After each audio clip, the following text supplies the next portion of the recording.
지난주 대한민국이 투표용지 부족으로 인한 참정권 이슈로 떠들썩한 사이 미국 재무부가 조용히 규제 하나를 발표했습니다. 제목도 특별하지 않습니다. 대북 수출 시 특별 허가가 필요한 의료기기 목록. 그냥 일반적인 대북 제재 목록처럼 보입니다. 그런데 타이밍이 매우 묘합니다.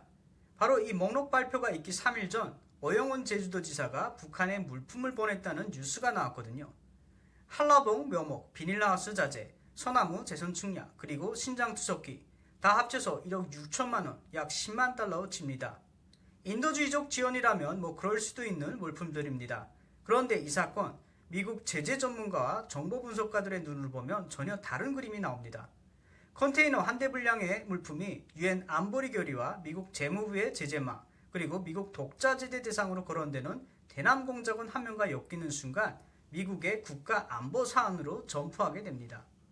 질문은 이겁니다. 왜 하필 미국은 마치 현 한국 정부를 겨냥한 듯한 이 규제를 바로 이 시점에 내놨을까요? 미국의 의도를 알아보려면 제주도지사가 북한에 보냈던 물품 중에 어떤 것이 미국이 진짜로 신경 쓰는 것인지 또 그 물품들이 경유한 과정을 잘 살펴봐야 합니다. 확인된 사실부터 보면 제주도지사가 북한에 보낸 물품들이 4월 1일 인천항을 출발해서 중국 다롄항을 경유했고 5월 4일에 북한 남포항에 도착했습니다. 절차를 보면 3월 9일 통일부에 반출 신청을 했고 통일부가 승인을 했습니다. 통일부도 법적 여건에 따라 승인했다고 인정을 했습니다. 그런데 맥락이 참 중요하죠. 현 시점을 보면 김정은이 적대적 두 국가론을 선언하고 남북관계가 사실상 단절된 국면입니다. 그 와중에 두 국가론 이후 사실상 첫 남북교류라고 하는 것이 또 대북지원입니다. 표면은 인도주의적 지원이지만 실상을 따져보면 진실이 숨겨져 있습니다. 미국이 제주도의 물품 지원을 단순 지원으로 보지 않는 결정적 이유 첫 번째는 바로 이 이름 때문입니다. 리호남, 우리에게 매우 익숙한 이름이죠. 리호남은 이른바 쌍방울 대북송금 사건에 등장하는 인물입니다. 2019년 당시 경기지사 이재명의 방북비용 대북사업비 800만 달러가 대리송금됐다는 그 사건.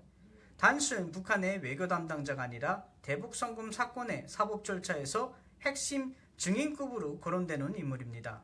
제가 이전 영상에서도 리어남의 배경에 대해서 설명을 드렸었는데 간단히 말씀드리면 리어남은 대남공작부서의 당 부부장급 영향력을 가진 공화국 영칭호를 받은 김정은에게 직접 보고할 수 있는 인물입니다.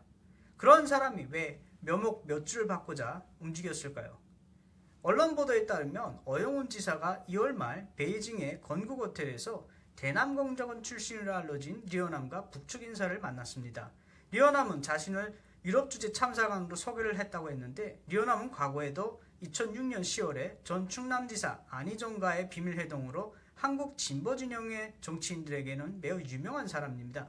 또 리어남이 현 남한 정치인들과 김정은을 연결해 줄 수 있는 거의 유일한 대북 연결 동아줄이기도 합니다. 그런데 중요한 핵심은 리어남이 미국 재무부의 해외 자산 통제국 어펙의 타겟이라는 것입니다. 미국 재무부는 북한 정권의 자금줄이 되는 인물들과의 거래를 실시간으로 추적합니다.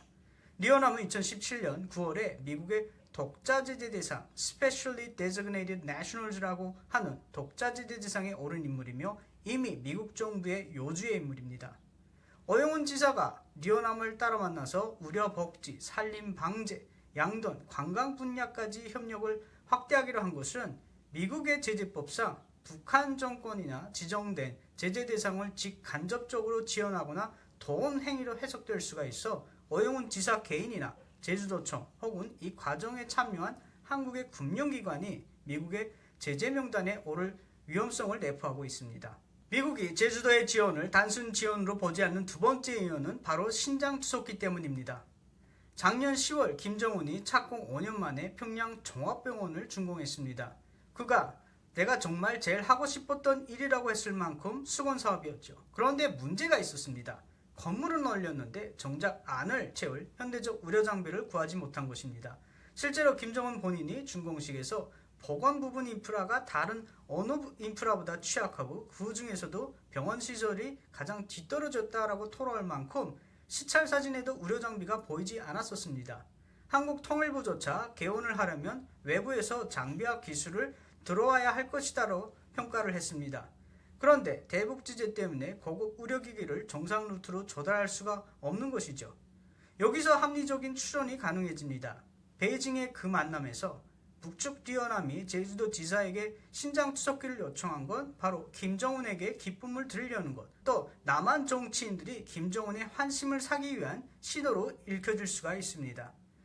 그런데 바로 여기서 미국이 가장 불편해하는 지점이 나옵니다. 이 신장 투석기가 누구에게 가느냐입니다. 북한의 의료제는 철저히 등급제입니다. 평범한 인민이 가는 병원과 권력층이 가는 병원이 완전히 다릅니다.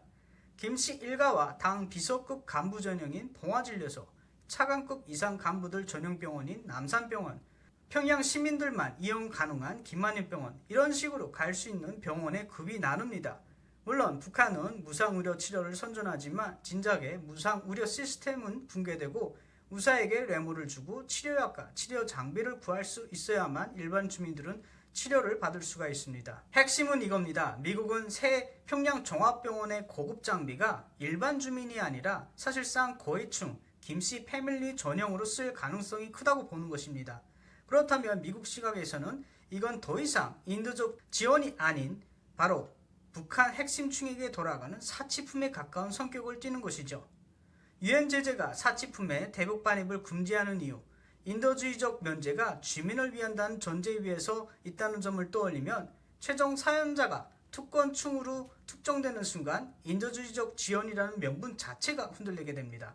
투석기 한 대가 단순히 의료기기가 아니라 누구를 위한 기계냐라는 질문으로 바뀌는 순간 사안의 무게는 완전히 달라지는 것입니다. 제주도지사와 통일부 또 민주당 진영에서는 유엔 제재 품목이 아니기 때문에 문제될 것이 없다고 하지만 결국 이 사건의 합법성은 단 하나의 질문으로 압축됩니다. 유엔 안보리 대북제재위원회가 발행한 면제 승인서가 존재하는가? 2017년 채택된 유엔 안보리 결의 2397호는 북한으로 들어가는 모든 산업용 기계, 운송수단, 철강 및 금속류의 반출을 금지하고 있습니다. 제주도가 들여보낸 물품 중 신장 투석기는 의료기기지만 기계 전자부품에 포함되기에 인도적 지원이라고 할지라도 사전에 유엔 대북제재위원회로부터 제재 면제를 공식 승인받아야 합니다. 만약 받지 않았다면 명백한 위반인 것이죠.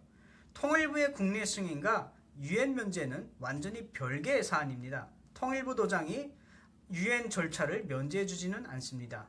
만약 이 승인서가 없는데도 올해 기계가 남포항에 들어갔다면 결론은 둘입니다. 통일부는 국제법, 유엔 안보리 결의 이행 의무를 어긴 승인을 내준 것이고요. 제주도는 통제 품목 기계료를 사실상 밀반출한 셈이 됩니다. 의료기기 한 대 가지고 이렇게 유난을 떠나 할 수 있지만 앞서 말한 것처럼 김씨 패밀리를 위한 사치품이 되고 또 다른 이유, 이중 용도가 있기 때문입니다. 정밀 모터, 펌프, 센서, 전자칩은 떼어내서 다른 군사 용도로 전용될 수 있습니다. 그래서 재무부가 6월 11일에 발표한 특별 허가가 필요한 의료기기 장비 목록에 신장 투석기에 들어있는 고성능 정밀 펌프를 꼭 집어서 발표했습니다. 이제 대북 인도적 지원이라는 이름표가 무허가 통과를 보장하지는 않는다는 뜻이죠. 그래서 미국의 시각을 정리하면 한국이 다자 절차를 건너뛴 것, 유엔 대북제재위원회의 면제나 미국의 사전 토의 없이 한국이 단독으로 국내 승인만으로 기계료를 북한에 보낸 것이죠. 미국이 가장 싫어하는 게 바로 이겁니다. 제재는 본질적으로 공조체제입니다.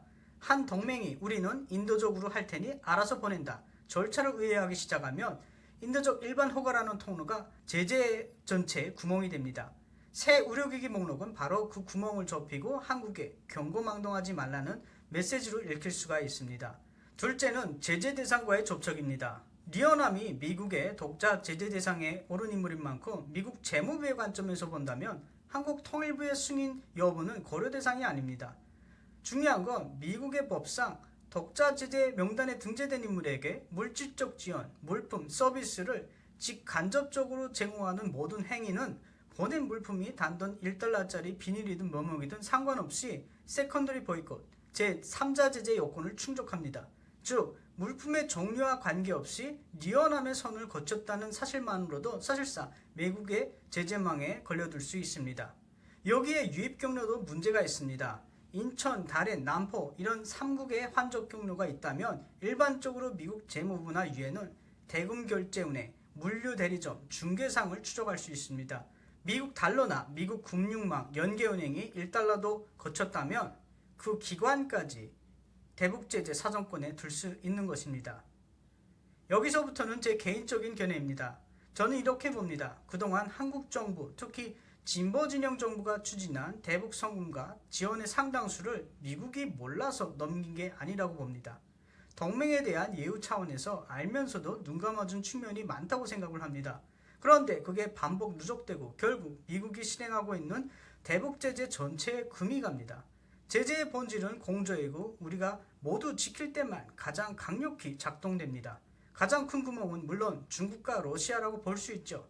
그건 분명합니다. 하지만 제가 보는 관점은 가장 강력한 동맹조차 인도주의적 지원이니까 국내 승인을 받았으니까 하면서 예외를 만들면 미국과 유엔이 무슨 명분으로 중국과 러시아 제3국에게 너희는 제재를 지켜라 라고 하겠습니까? 동맹이 안 지키는데 적성국가가 지키겠습니까?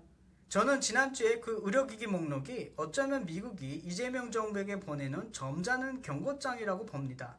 예우는 여기까지. 그래서 이걸 한라봉 스캔들이 아닌 1억 6천만 원치가 아닌 한미 공조의 신뢰라는 돈으로도 못 사는 자산이 깎이는 문제라고 봅니다. 물론 반론도 있습니다. 인도적 지원은 유엔도 면제 제도를 들 만큼 보장되는 영역이고 적법한 절차를 밟았다면 비난할 일이 아니라는 시각, 남북 대화 채널을 다 끊는 게 국익이냐는 반문도 있고요. 남과 북이 교류를 해야 평화가 온다는 입장도 있습니다. 문제는 국제법과 절차를 지켜서 지원을 하고 대북 사업에서 상호주의 원칙을 지키며 북한 정권의 전략 전술에 말려들어가 국가의 안보와 국익을 해치지 않는 것이 가장 중요한 것이죠. 그것이 대한민국과 국민을 북한 독재자의 위협으로부터 지키고 북한 주민들에게도 희망을 주는 길입니다. 단순히 북한의 비를 맞추고 북한의 형과 물자를 지원해주고 북한 정권의 인권 유린에 대해서 말하지 않는 것이 북한 정권과 평화를 이루는 길이라고 정말로 믿는다면 그 어리석음은 고의적인 무지입니다. 이런 고의적인 외면과 무지야말로 대한민국을 진짜로 전쟁 위험으로 몰아가는 길이라는 것을 명심을 해야 합니다. 오늘은 여기까지 하겠습니다.